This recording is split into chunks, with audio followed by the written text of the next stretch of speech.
Hans Krebs' book is about his life. He was famous for his discovery of the Krebs cycle here in Sheffield. And in his book he talks about the discovery as well as his troubles in his life coming from Germany and being had to move to Britain because of the World War II, because of the Nazi regime. So the book by Hans Krebs is definitely a life scientific. It's a precise and specific description of what he did in science.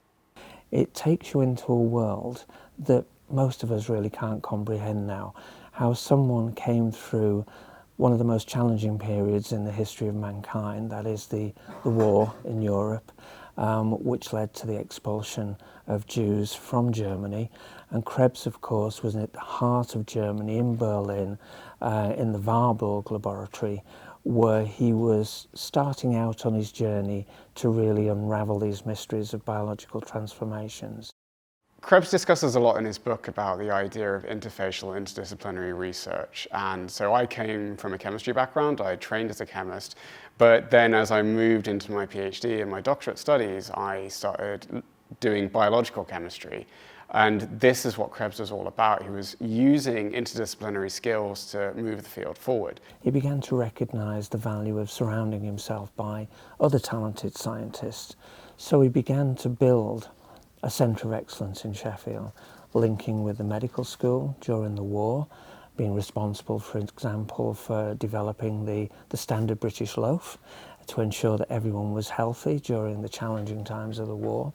So when Krebs came to Sheffield, there was no biochemistry department. There was lots of chat about setting one up, but they didn't really have the funds available to do it. So over time, and as his research was developing and as his stature within the community developed, he obtained funding from external sources to help set up a Department of Biochemistry.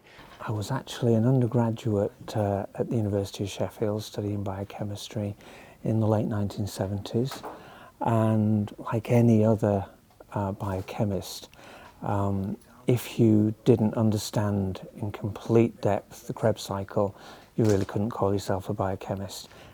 So Krebs cycle, I think we were taught it in like A-level and stuff, but then you get to uni and you realise they leave everything out and they start going through it like properly and sort of the actual kinetics of the cycle and everything. So we did it properly in like our first year in like a biochem module.